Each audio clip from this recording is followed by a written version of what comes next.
Eu convido você a abrir a sua Bíblia comigo. A carta de Paulo aos Coríntios, 1 Coríntios, capítulo 13.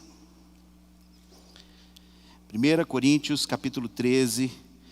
Eu quero concluir nessa manhã falando sobre a excelência do amor. O amor não se ressente do mal, que nós iniciamos no domingo passado.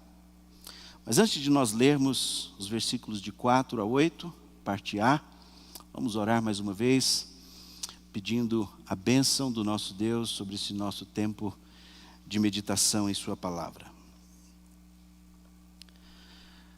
Pai querido, nós nos achegamos mais uma vez diante do Senhor, depois de termos louvado, adorado, engrandecido o Teu nome com essas canções que exaltam e glorificam o Teu santo nome e edificam as nossas vidas. Juntos também, Pai, nós nos reunimos em oração e agora, ó Pai, desejosos estamos de ouvir a Tua voz. Fale conosco, Pai, diante desse tema tão importante para a nossa caminhada como irmãos, como família, como comunidade. O Senhor possa falar ricamente a cada um de nós, para a honra e glória do Teu santo nome. É no nome do Teu Filho Jesus que nós oramos. Amém. 1 Coríntios capítulo 13, versículos 4 até a parte A do versículo 8 nos diz: o amor é paciente e bondoso, o amor não arde em ciúmes, o amor não se envaidece, não é orgulhoso, não se conduz de forma inconveniente, não busca os seus interesses, não se irrita. Hoje concluiremos, não se ressente do mal. O amor não se alegra com a injustiça, mas se alegra com a verdade. O amor tudo sofre, tudo crê, tudo espera, tudo suporta. O amor jamais acaba. Ressentimento vem da palavra ressentir, sentir novamente, sentir-se mal em relação a alguém ou a algo repetidamente. Repentinamente. Você tem queixa contra alguém? Na semana passada nós falamos um pouco sobre esse ressentimento. Você talvez foi ferido, magoado por alguém, e você então decide, resolve guardar esse sentimento de mágoa, de rancor. Isso vai se tornando uma ferida, uma amargura. Isso cria raiz no seu coração e causa, queridos, um mal tremendo para a sua vida e para aqueles ao seu redor. Pessoas ressentidas alimentam a ira, a raiva, mágoa, ódio, inveja contra os outros. Elas deliberadamente, por vezes, não falam, às vezes ignoram as pessoas, às vezes evitam aquelas pessoas que lhe ofenderam. Elas são capazes também de difamar, são capazes de fofocar, porque estão ressentidas.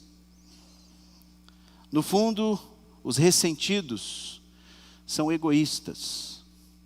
Pessoas ressentidas se tornam pessoas orgulhosas. Pessoas ressentidas, elas insistem em não perdoar. Elas escolhem em ficar ressentindo esses problemas do passado, querem manter esse ressentimento, achando que assim vão causar de alguma forma uma dor, talvez um remorso na pessoa que lhe ofendeu. Isso não acontece, querido. Isso só causa um mal cada vez maior a si mesmo. Uma das definições que nós vimos sobre o amor não se ressente do mal é que o amor não tem um caderno de contabilidade. que vai anotando ali tudo que o outro fez, todas as feridas, todas as mágoas, todos os erros, e nós vamos contabilizando isso. Não, o amor não estoca ressentimento, não vai guardando, não vai adquirindo e alimentando tudo isso. Não. O ressentimento, queridos, é o maior inimigo dos relacionamentos. O maior inimigo dos relacionamentos. E na semana passada, nós olhamos para a vida de Jó.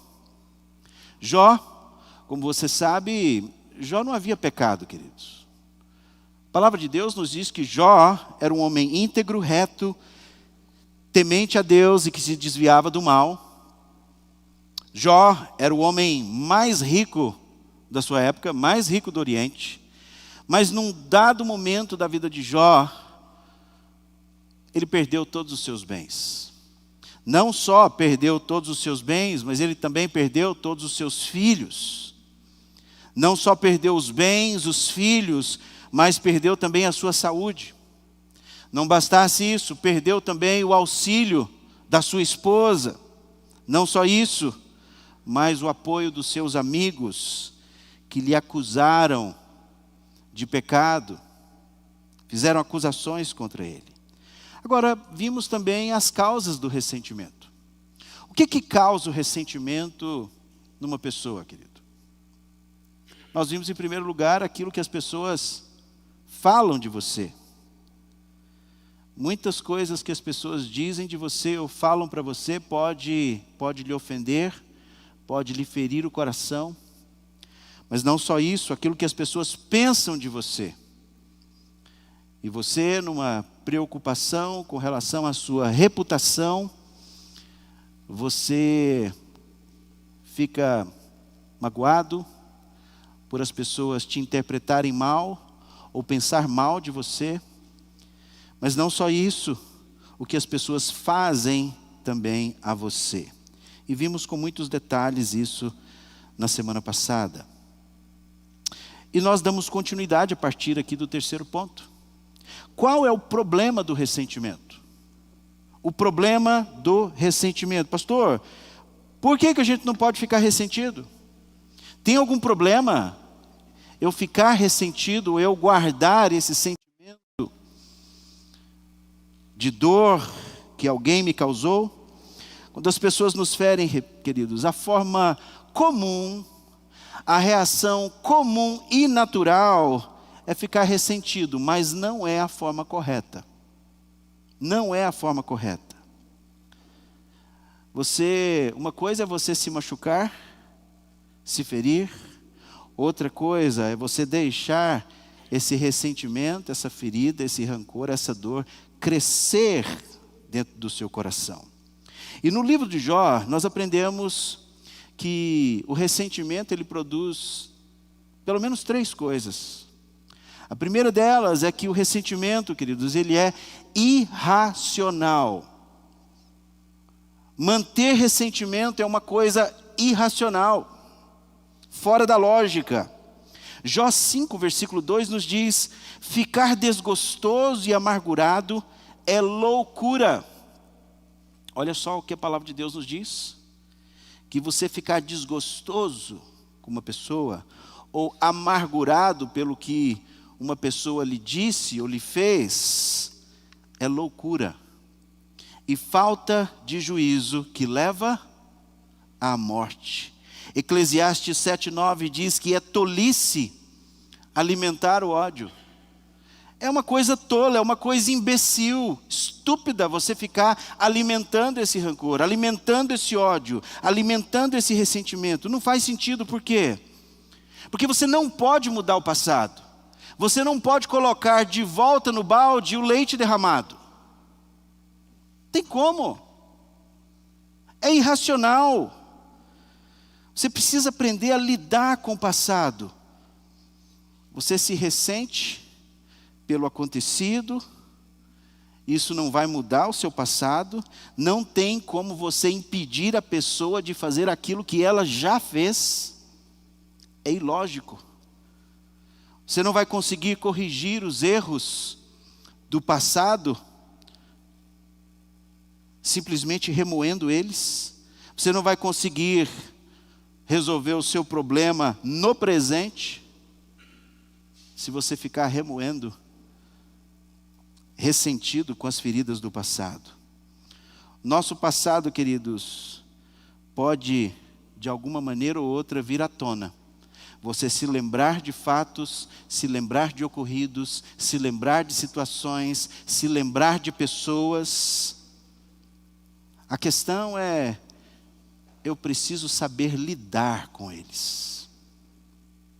Quando determinados sentimentos, quando determinadas ocasiões, quando determinadas pessoas vêm à sua mente, como é que você tem decidido lidar com isso?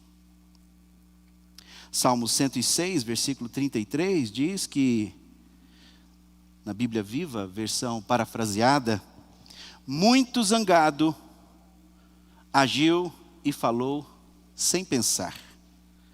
Muitas vezes nós fazemos isso, alimentados aí por um ressentimento, a gente fica azedo, a gente fica irado, a gente fica ressentido, e nós acabamos por dizer coisas, ou falarmos coisas, sem pensar. Ressentimento, queridos, ele é irracional. Você não pensa. Quando você vê, você falou um monte de besteira para a pessoa. Mas o ressentimento, queridos, não é só irracional, mas o ressentimento também ele é inútil. Por que inútil? Olha o que diz Jó 18, versículo 4. Ainda que arranque os cabelos de raiva, acaso isso destruirá a terra? Fará as rochas mudarem de lugar? Você ficar aí se descabelando de raiva, de ira por causa de uma pessoa, vai mudar alguma coisa? Numa outra versão diz, com sua ira, você está só se ferindo. Será que por estar zangado, o mundo vai virar um deserto? Será que por causa da sua ira, da sua irritabilidade, da sua amargura, do seu ressentimento, as coisas vão mudar? Não, é inútil. Você acha que por estar irado, ressentido, vai mudar alguma coisa na outra pessoa? Quando você se ressente, queridos, quando você se ira, saiba de uma coisa, você sempre vai se machucar. Você sempre vai se ferir. E é por isso que cada vez, pessoas que estão ressentidas, amarguradas, cada mais vez vai entrando dentro de um buraco, dentro de uma dor cada vez maior. Ressentimento, queridos, como meio de ferir alguém, é como você apontar uma arma para si mesmo, puxar o gatilho, e você esperar que o outro seja ferido, atingido. Como diz Shakespeare, é você tomar um copo de veneno e esperar que o outro morra. Só faz mal a você mesmo. É incrível como você permitir que pessoas do passado, talvez seus pais, talvez um ex-cônjuge, talvez filhos, talvez um parente, gente que fez você se sentir mal, talvez pessoas que fizeram você se sentir para baixo, te feriram, e você fica alimentando isso no coração. Queridos, isso é tolice. Ressentimento não é só irracional, não é só inútil, mas não vale a pena. E em terceiro lugar, ressentimento é doentio. Queridos, ressentimento é você viver um inferno no coração. Assim como as pessoas felizes são aquelas que sabem lidar com seus ressentimentos e perdoar, liberar a pessoa e seguir em frente. A pessoa infeliz é aquela que alimenta essa ferida do ressentimento. O ressentimento, queridos, é doentio. Jó 21, versículos 23 a 25 nos diz, olha o contraste que a palavra de Deus nos mostra. Um morre em pleno vigor, Você acha que essa pessoa que morre em pleno vigor, despreocupado e tranquilo, você acha que é uma pessoa que deu ouvidos ao ressentimento e resolveu guardar algo no coração? Ela fala, eu não vou ficar preocupado com isso não. Não, gente. Tem mais coisa para fazer. Pastor, mas é porque o senhor não sabe o que a pessoa fez comigo. É porque o senhor não sabe o que eu vivi. O senhor não conhece a minha dor. Anos de sofrimento dessa pessoa para comigo. Espere até o final da mensagem. Queridos, olha o contraste. Um morre em pleno vigor, despreocupado e tranquilo, com os baldes cheios de leite e os ossos repletos de tutano. O cara está no vigor da vida aqui.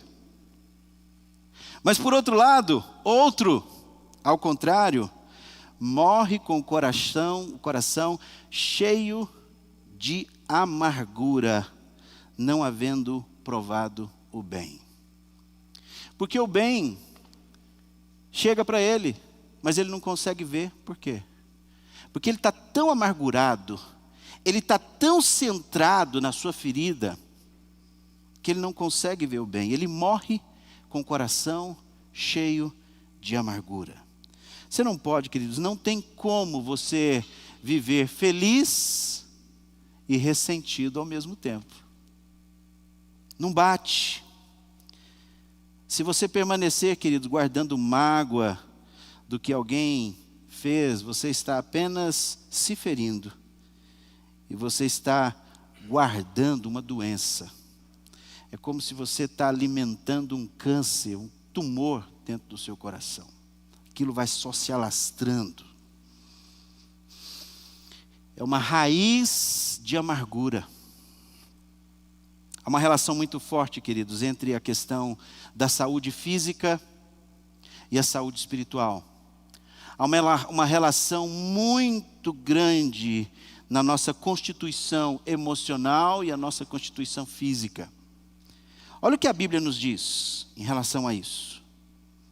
Enquanto eu não confessei os meus pecados, o meu corpo, olha o que acontece com o corpo físico, ficava fraco e cheio de dores. Numa outra versão diz, enquanto eu mantinha escondidos os meus pecados,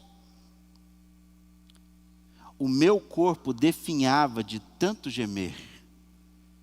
Eu fiquei numa sequidão, eu fiquei aqui numa profunda depressão.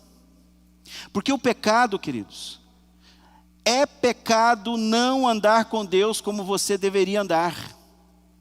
Quando você sabe que você deve andar com Deus de uma determinada maneira, quando você sabe que a Bíblia diz que você precisa perdoar, inclusive os seus inimigos, e fazer o bem, inclusive aos seus inimigos, e você não faz, você está pecando. E quando você alimenta esse pecado do ódio, do ressentimento, da amargura no seu coração, a Bíblia é clara para você, queridos, seu corpo vai definhando. Vai definhando. Não precisa abrir aí agora, mas depois em casa, anote aí, depois leia em casa, com muito cuidado, analisando o Salmo 38. Você vai ver o que acontece com o seu corpo, com o seu físico, por causa do pecado no coração. Queridos, ressentimento é uma coisa que afeta o seu corpo por inteiro. Provérbios 17, 22 diz que o coração bem disposto, olha aí, coração disposto, coração alegre, é o que, queridos? É um remédio eficiente. Mas o espírito oprimido, você está lá, para baixo, encurvado, prostrado. O que acontece? Resseca os ossos. Resseca os ossos. Então é muito importante, queridos, você aprender a lidar com os ressentimentos. Não tem como fugir, não. Talvez toda semana, talvez todos os dias você vai ter que enfrentar pessoas te ferindo, pessoas te espetando, pessoas falando mal de você, ou talvez você sendo mal interpretado, todos os dias, provavelmente. Mas a questão é, como é que você está decidindo lidar com tudo isso? Para o seu próprio bem, para a sua própria saúde, como estamos vendo, não guarde mágoa, não guarde rancor, perdoe, perdoe. Depois de entendermos então esse conceito sobre o problema do pecado, vamos entender, queridos, vimos também as causas, do problema. Vamos entender aqui, vamos para a cura para o ressentimento. Eu quero que você veja, queridos, 3 formas de termos um coração tratado e curado do ressentimento. 3 aspectos da vida de Jó, que mudaram a vida de Jó e transformaram os restantes dos dias de Jó muito melhores do que os primeiros. Vamos ver? Primeiro, diga onde está doendo. Olha só o que Jó disse. Jó 7, versículo 11. Por isso não posso ficar calado, estou aflito, tenho que falar, meu coração está cheio de amargura. Uma outra versão diz, por isso não me calo, na aflição do meu espírito desabafarei, na amargura da minha alma farei as minhas queixas. E no capítulo 10, versículo 1, Jó diz, vou me desabafar e falar da amargura que tenho no meu coração. Ó Deus, não me condenes. Queridos, você acha que Deus vai ficar chateado com você? O fato de você abrir o seu coração, rasgar o seu coração para Deus e dizer para Ele aonde está doendo? Não. O que Jó está fazendo aqui, queridos? Jó está dando aqui uma autenticação à sua dor emocional.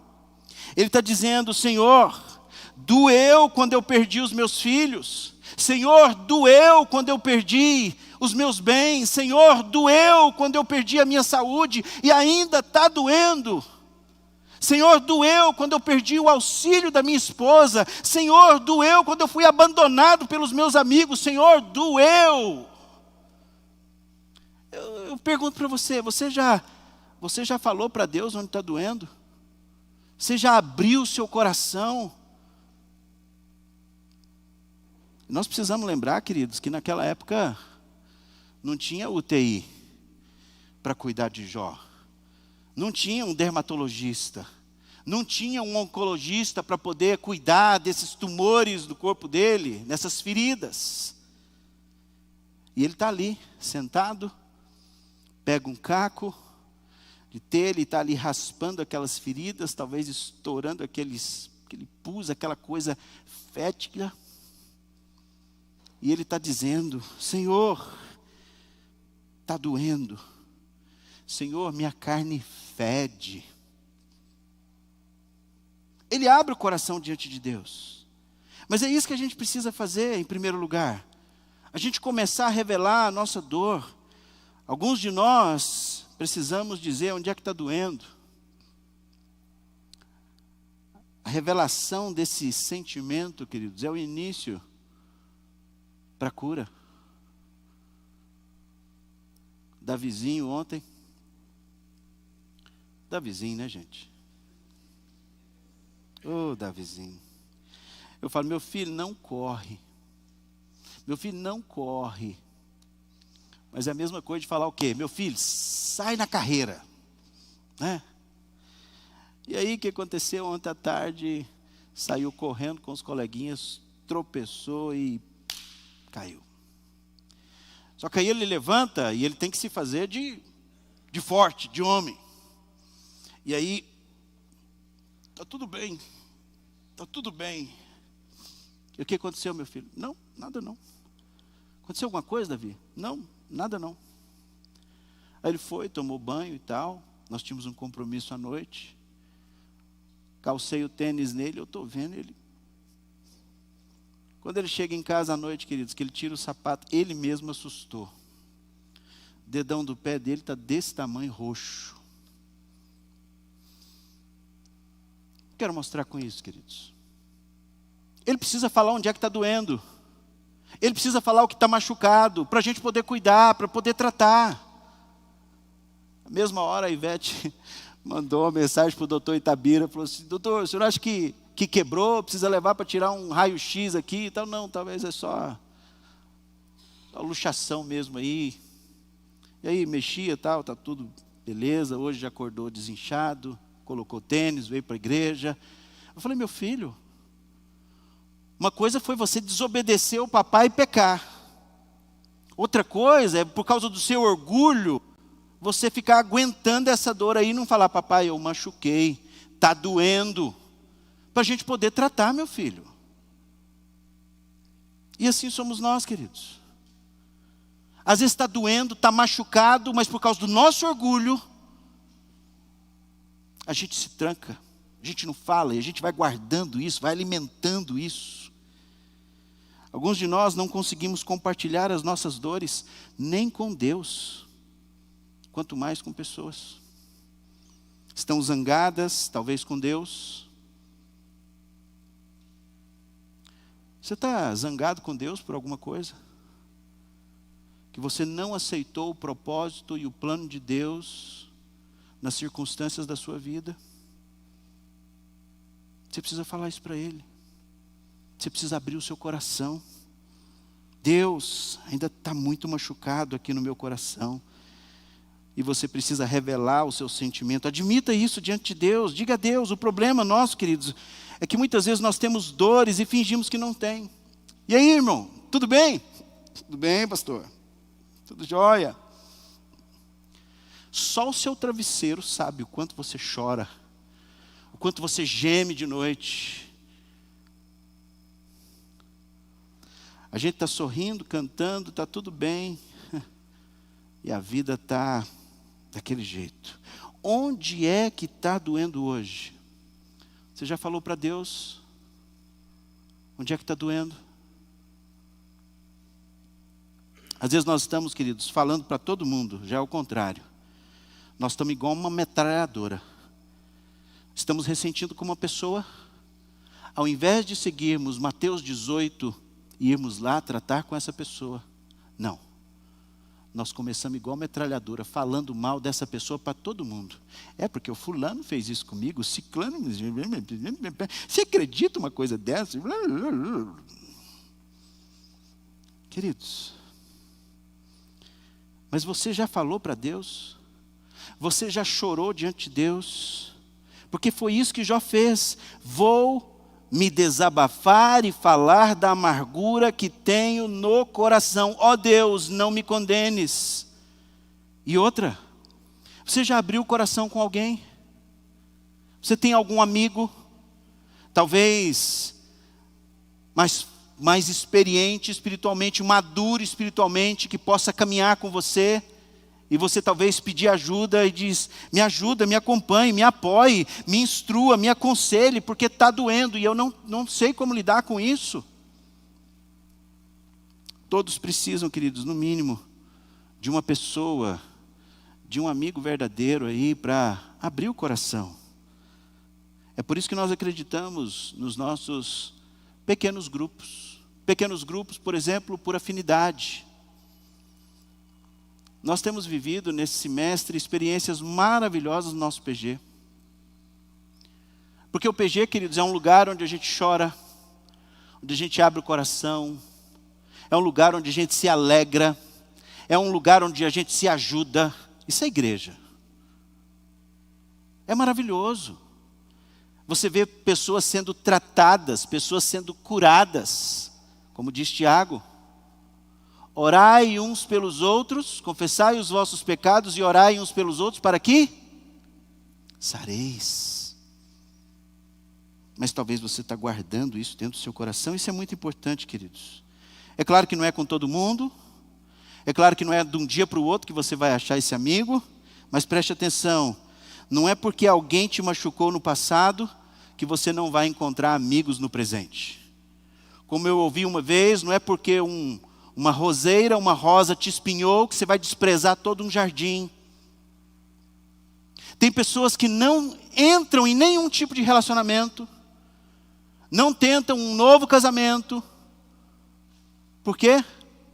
Magoado. E aí coloca, não, todo homem é igual, todo homem não presta. Mentira! Mulher não presta. Mentira! Pare de ouvir essas conversinhas de rede social. Você precisa vir para a Bíblia e procurar homens e mulheres de Deus. Há pessoas, queridos, valorosas, pessoas tementes a Deus, pessoas que realmente levam Deus a sério. Ah, mas os meus relacionamentos nunca deram certo. Será onde é que você está buscando?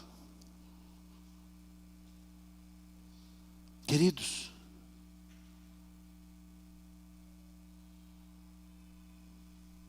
eu não gosto de me relacionar com ninguém, porque ninguém presta. Não, nada disso. Diga onde está doendo. Segundo, perdoe o seu ofensor. Libere-o, queridos. Deixe-o ir. Você não terá paz no seu coração enquanto você não fizer isso. Os amigos de Jó, queridos, machucaram muito Jó. Machucaram. Acusaram ele de pecado. Os amigos de Jó feriram ele tremendamente. Eles traíram o seu amigo, foram desleais, críticos, foram incompreensivos. Não há nada, queridos, que doa mais do que você ser mal entendido, talvez mal compreendido, mal interpretado ou acusado falsamente. A mulher de Jó também machucou muito seu coração. E Jó, queridos, não tinha falta alguma. Nós vimos que Deus, próprio Deus é quem dá testemunho de Jó. Jó é um homem íntegro, um homem reto, um homem temente a Deus, um homem que se desviava do mal. Jó teria tudo para ser a pessoa mais ressentida. Quando foi que Deus mudou, queridos? Quando foi que Deus efetivou essa mudança na vida de Jó? A mudança na vida de Jó, queridos, ocorreu diante de duas situações, duas coisas. Primeiro, quando Jó entendeu o plano de Deus na sua dor. Jó 42, 2, Jó chega numa determinada conclusão, onde ele entende. E ele fala assim: bem sei que tudo podes, e nenhum dos teus planos pode ser frustrado. Jó entendeu que Deus tinha um plano em tudo isso. Jó entendeu que Deus tinha um propósito em tudo isso. Não sei se vocês se lembram, há uns 3 domingos atrás, quando eu preguei no Salmo 57, nós falamos um pouquinho sobre a vida de José. José também, no final da sua vida, em Gênesis 50, versículo 20, José entendeu o plano e o propósito de Deus na sua vida. Em meio a tanta dor, tanto sofrimento, José era para ser a pessoa mais ressentida. Seus próprios irmãos tentaram matá-lo. Seus próprios irmãos jogaram ele dentro de uma cisterna. Seus próprios irmãos venderam ele. Seus próprios irmãos mentiram sobre ele para o pai, que tanto o amava. E depois o que ele sofreu, sendo acusado injustamente pela mulher de Potifar, dentro da prisão, seu companheiro de cela, naquela situação do copeiro e do padeiro, o esquece. Era para ser uma pessoa ressentida, amargurada, guardar rancor. Mas ele não o fez, queridos. No final da sua vida, capítulo 50 de Gênesis, ele entende o propósito de Deus em tudo isso. Talvez você não está conseguindo enxergar o propósito de Deus em tudo isso. Deixa eu dizer uma coisa para você. Saiba, queridos, que cada pessoa, cada relacionamento que Deus colocou na sua vida, Ele tem um propósito nisso. A família onde Ele te colocou, o pai e a mãe que Ele te deu, os irmãos, as pessoas de trabalho. Cada pessoa, cada relacionamento na sua vida faz parte do plano de Deus na sua história. E você precisa aprender a lidar com tudo isso. Deus está colocando isso de uma forma, talvez, para lhe provar, para que você passe nessa prova, para que você seja aprovado. Mas não, você está insistindo em ser reprovado a cada dia, a cada semana, a cada ano, porque você está querendo guardar dor no coração, não entendendo o plano e o propósito de Deus em tudo isso, para o seu crescimento, para a sua maturidade, para trazer você para perto de Deus. E em segundo lugar, queridos, é o que a gente vê escrito em Jó 42:10, que o Senhor restaurou a sorte de Jó, quando este orou pelos seus amigos, e o Senhor lhe deu o dobro de tudo o que tinha tido antes. Por que Deus... Aliás, Deus vinha já, queridos, conversando com Jó, a partir do capítulo 38. Deus vem conversando com Jó, fazendo uma série de perguntas a ele, e Jó chega à conclusão e diz assim, eu te conhecia só de ouvir falar. Talvez você esteja aqui nessa manhã, queridos, e você conhece Deus só de ouvir falar. Aquilo que você ouviu dos seus pais desde pequeno, aquilo que você ouve na igreja, aquilo que você ouve de mensagens no YouTube, nas redes sociais. Você conhece Deus só de ouvir falar. Você de fato nunca teve uma experiência real com Deus. Sabe por quê, queridos? Porque nós só vamos entender de fato como nós podemos perdoar o nosso irmão quando nós entendemos de fato o perdão de Deus para com a nossa vida. Enquanto você não entender o tamanho desse amor, que você como um pecador, uma pessoa depravada, coração mau, coração desesperadamente corrupto, enganoso, e você reconhecer aonde você estava, e Deus veio e te resgatou do pecado e perdoou os seus pecados. Enquanto você não entender a dimensão, o tamanho desse amor, você nunca vai conseguir perdoar o seu irmão. Nunca. Por isso que na semana passada nós terminamos dizendo, você precisa de Jesus. De Jesus.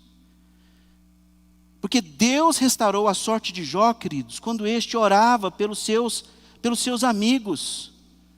Justamente esses amigos que o magoaram, justamente esses amigos que o acusaram, justamente esses amigos que fizeram mal a ele.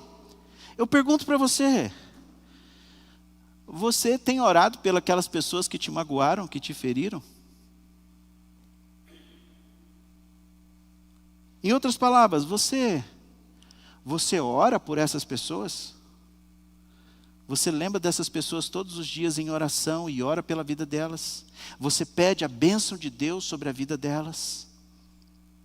Ou será que você fica pedindo que algo de mal, de ruim, uma desgraça aconteça com a vida dela? Como nós vamos ver na próxima mensagem, que o amor não se alegra com a injustiça. Aí quando você fica sabendo de algo que aconteceu com a pessoa que te magoou, que te feriu, você fala assim, tá bem feito, tá vendo? Deus é justo. Querido, isso não é atitude de cristão. Essa não é atitude de cristão. Você deveria se sentir triste por algo de ruim estar acontecendo com uma pessoa que te fez mal. Nós vamos ver um pouquinho mais à frente. Porque Lucas, queridos, capítulo 6, versículos 27 e 28, o Senhor Jesus diz que nós precisamos orar pelos nossos inimigos, nós precisamos querer o bem deles, nós devemos, de alguma forma, queridos, cuidar deles. Romanos 12, versículo 14 e 20, nós precisamos fazer o bem para eles. O bem, vamos ver um pouquinho mais à frente. Por que queridos, se nós somos cristãos genuínos mesmo, queridos, se você de fato é um cristão genuíno, nascido de novo, é um verdadeiro discípulo de Jesus, o seu inimigo não é o seu próximo. Seu inimigo não é de carne e sangue. Seu inimigo, queridos, é Satanás.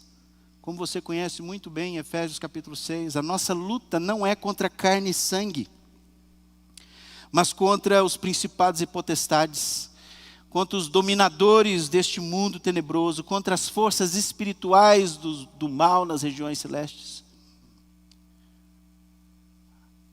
Seu inimigo não é o seu irmão. Thomas Watson, ele perguntou e respondeu uma pergunta, um grande puritano. Ele diz o seguinte: quando perdoamos os outros?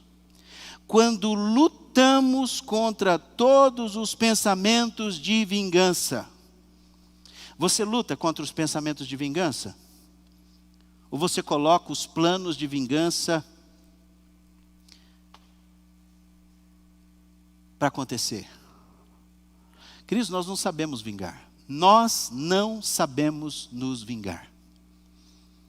Porque eu posso rebentar uma parede, de tanto dar soco, eu destruí a parede, mas eu rebentei também a minha mão. Nós não sabemos nos vingar. Por isso que Deus diz o quê? A mim me pertence a vingança, eu retribuirei, diz o Senhor. Quando nós lutamos, queridos, contra os nossos pensamentos de vingança, falando, não vou fazer isso. Outra, olha como as coisas vão se intensificando.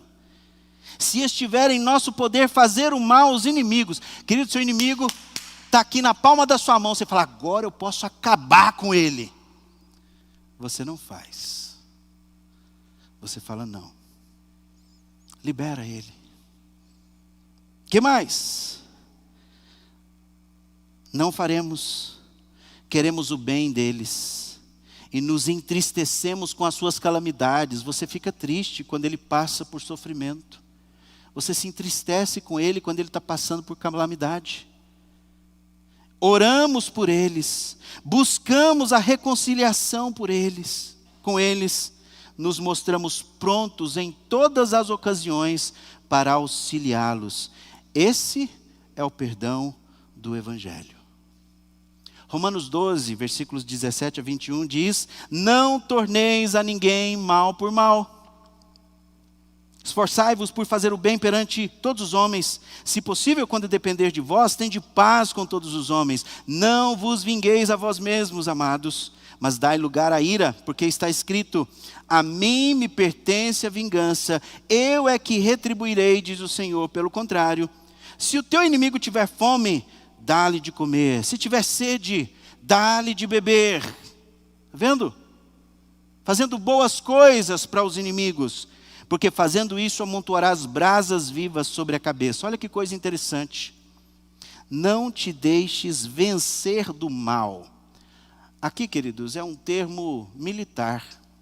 Você está em guerra. Não te deixes vencer do mal, mas vença o mal com o bem. Não deixe ser vencido pelo mal. Você está numa batalha e você não pode deixar ser vencido pelo mal.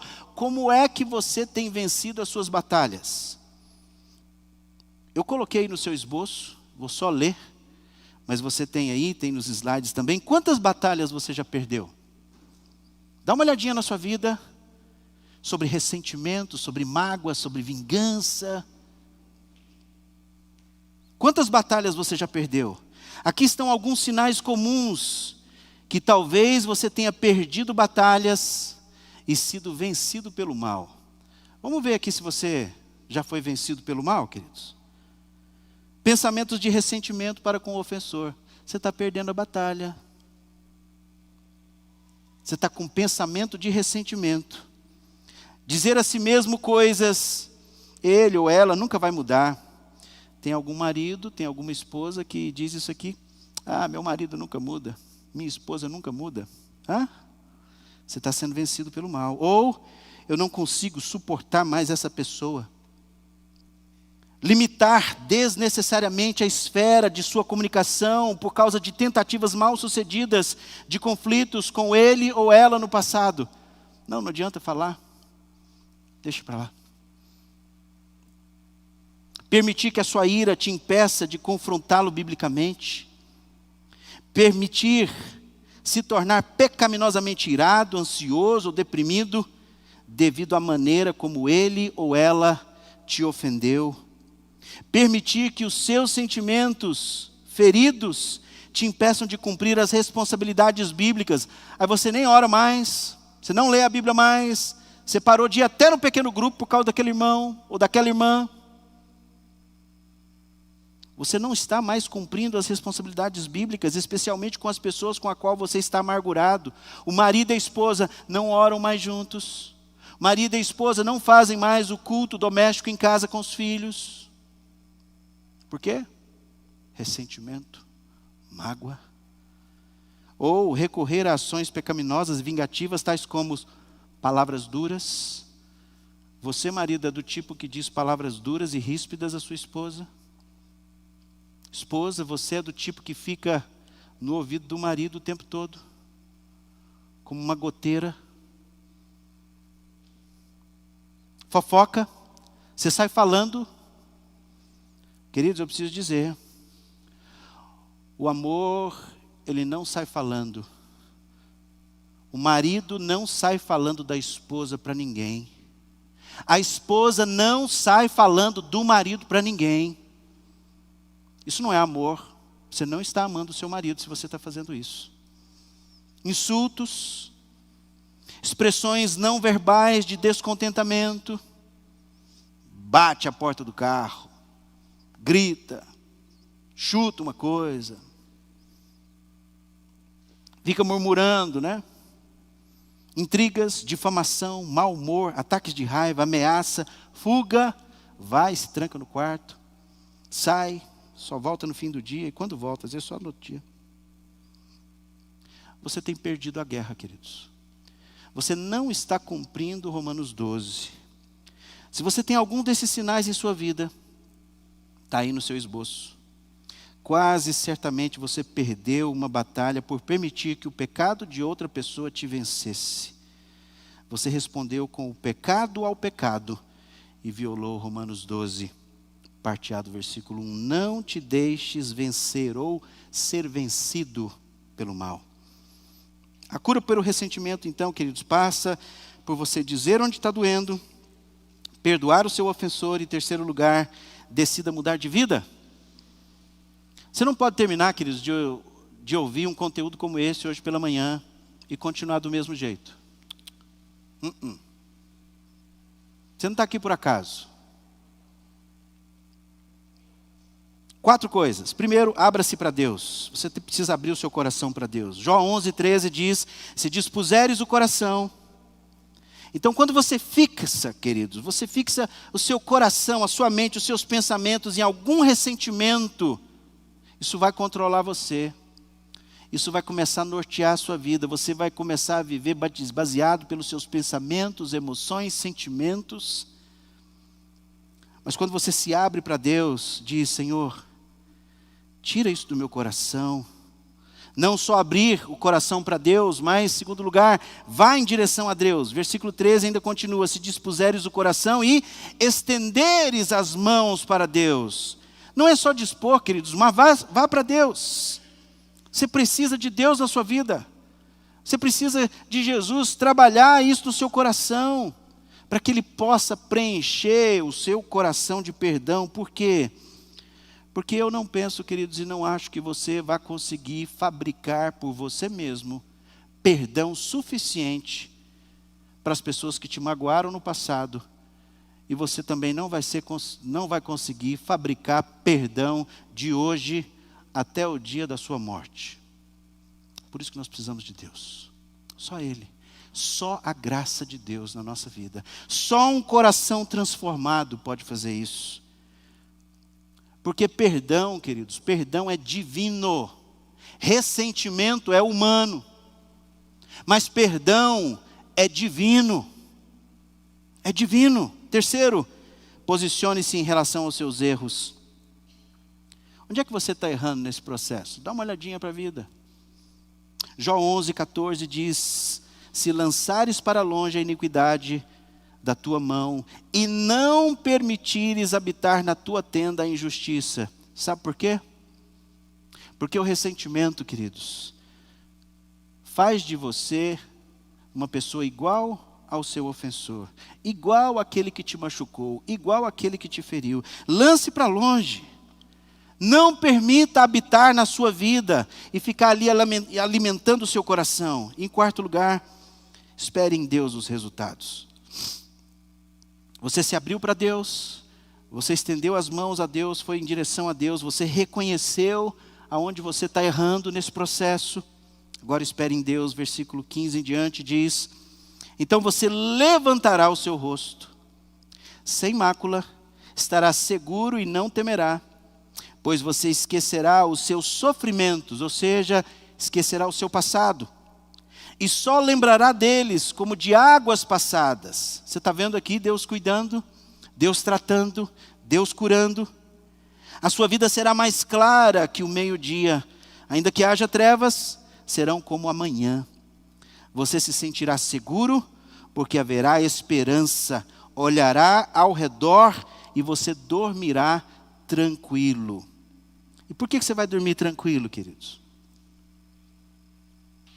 Porque alguém, queridos, que guarda ressentimento, que guarda mágoa, rancor, não dorme direito.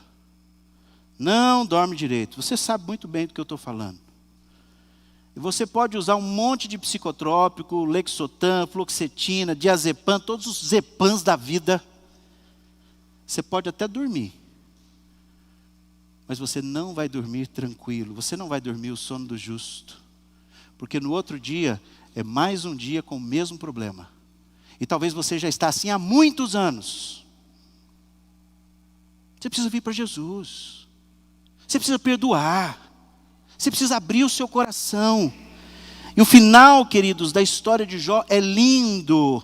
Olha o que diz versículo 12 do capítulo 42. O Senhor abençoou o último estado de Jó mais do que o primeiro. Então, por que você passa por dores? Você passa por dores, queridos. Primeiro, nós precisamos ter esse entendimento. Permitido por Deus. Deus tem um plano. Para que você chegue até Ele. Para que você se relacione com Ele. Para que você cresça espiritualmente. Para que você se torne maduro espiritualmente. Para que você tenha esperança nele.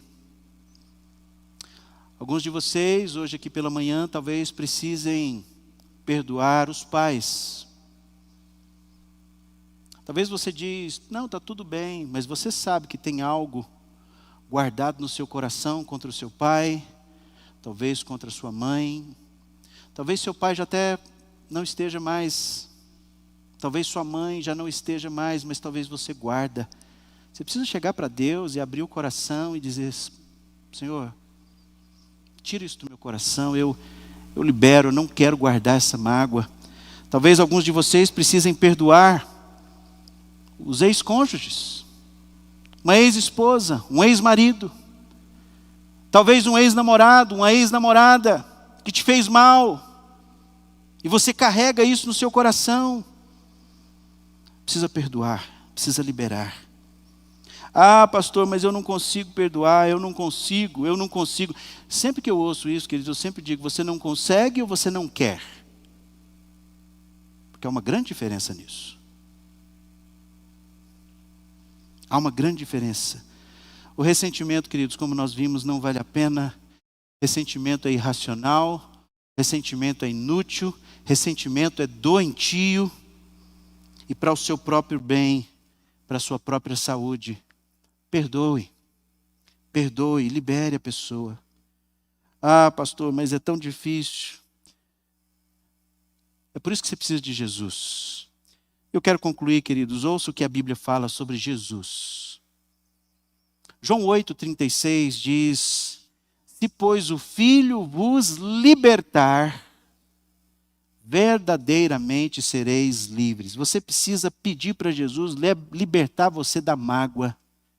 Pedir para Jesus libertar você do ressentimento, da amargura, do rancor, da dor. Senhor, me livra, me liberte de tudo isso. Porque João 10,10 diz que o ladrão vem somente para roubar, matar e destruir. Mas eu vim para quê? Para que tenham vida. Jesus veio, queridos, para que você tenha vida, não para que a sua vida seja destruída. Para que você tenha vida e viva essa vida em abundância. Um exemplo para você é o apóstolo Paulo. Quando a gente olha para a vida do apóstolo Paulo, olha o que o apóstolo Paulo diz na sua segunda carta aos Coríntios, capítulo 2, versículo 10, ele diz: a quem vocês perdoam alguma coisa, eu também perdoo. Pois o que perdoei, se é que perdoei alguma coisa, eu fiz por causa de vocês, na presença de quem? De Cristo.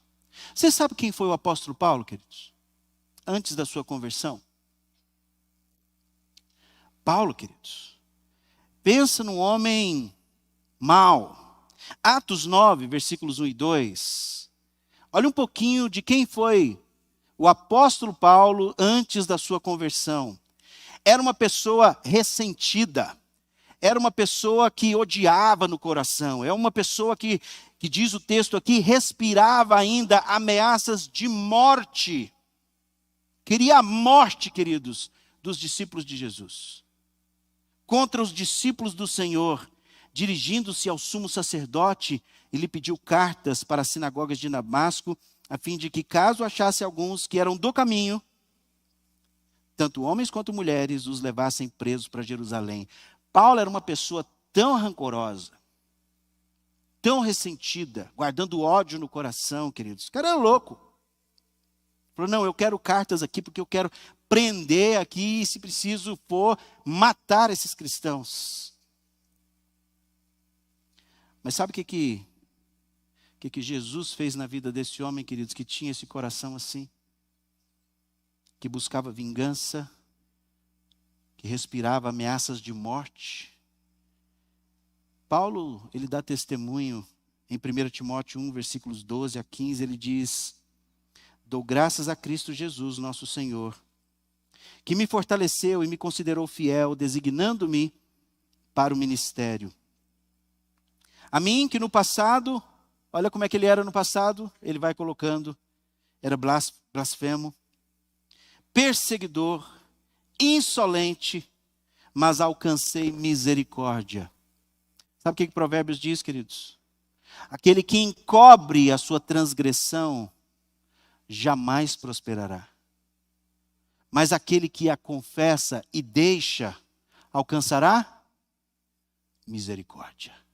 Paulo alcançou misericórdia, porque ele confessou, ele abandonou o estilo de vida que ele tinha, pois fiz isso como? Na ignorância, na incredulidade. Ele era incrédulo e na ignorância.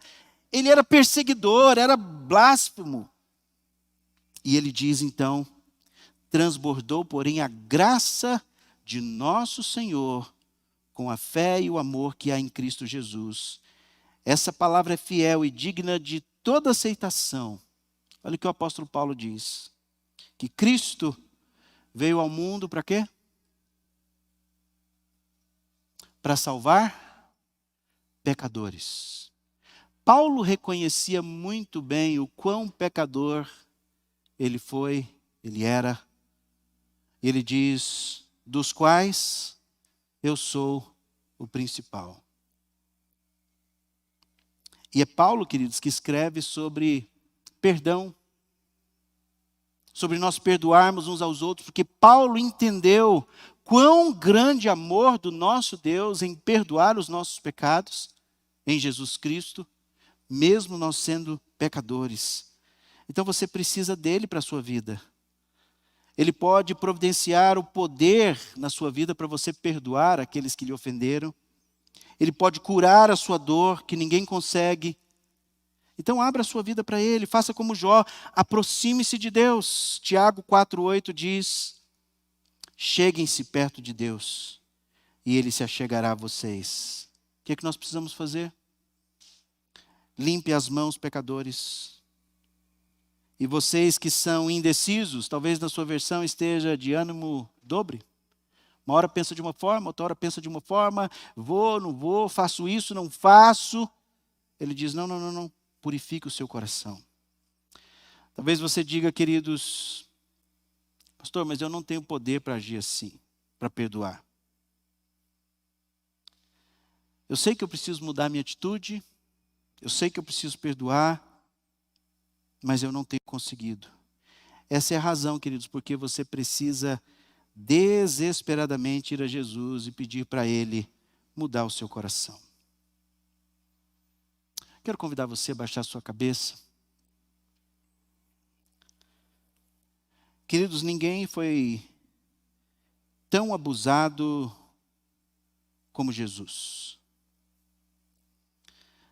Jesus sabe muito bem o que é sofrer e o que é amar sem se ressentir. E é por causa dele que você tem o poder. Ele lhe dá esse poder para você abandonar o ressentimento e perdoar. Venha para Jesus. Troque o seu ressentimento pelo perdão.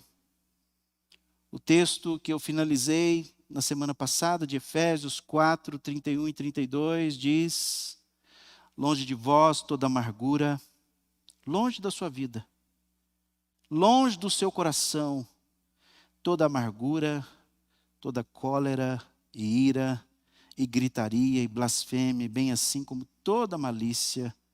Antes sede uns para com os outros benignos, bondosos, compassivos, cheios de compaixão, perdoando-vos uns aos outros, como também Deus em Cristo vos perdoou. Decida perdoar, queridos. Proponha tratar seriamente seus ressentimentos diante de Deus. Diga para Deus as suas dores. Somente nele você terá poder para perdoar e tratar seriamente os seus ressentimentos. Ore a Deus. Decida hoje perdoar os seus ofensores.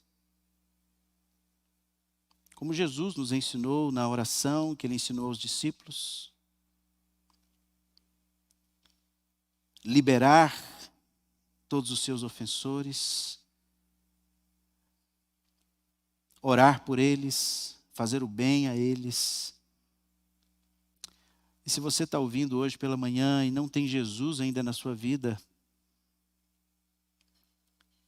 receba Jesus na sua vida.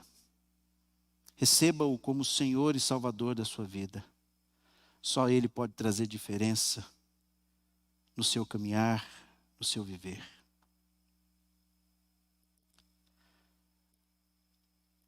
Pai querido,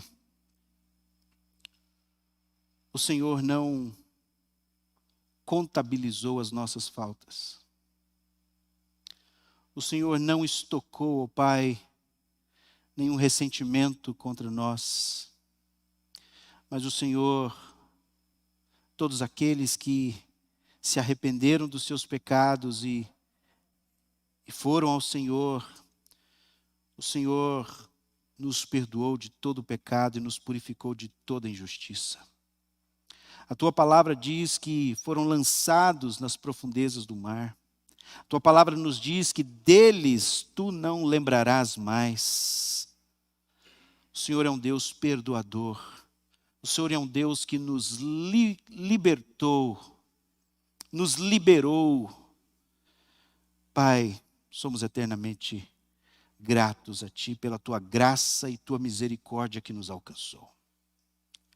Pai, dessa mesma forma que nós, em nosso coração, possamos, ó Pai, pedir perdão, ou também liberar, ó Pai, os nossos ofensores. Talvez seja necessário no dia de hoje, talvez fazer um telefonema, talvez ligar para aquela ou para aquela outra pessoa e dizer: olha, eu quero te pedir perdão. Ou talvez você nem saiba, mas eu tenho guardado rancor, eu tenho guardado algo no meu coração, e eu queria dizer para você que talvez você nem saiba disso, mas eu queria apenas abrir o meu coração e dizer que está liberado, e eu quero orar com você. Pai, dá-nos esse poder que é vindo do Senhor, de perdoarmos uns aos outros, assim como o Senhor nos perdoou em Cristo Jesus. Pai, obrigado por a Tua palavra que nos confronta, a tua palavra, ó Pai, que nos ensina, que nos repreende, que nos exorta e que nos ensina, ó Pai, como viver. E que assim nós possamos viver, ó Pai, em comunidade, amando uns aos outros, para a tua honra e para a tua glória. É no nome do teu Filho Jesus que nós oramos. Amém.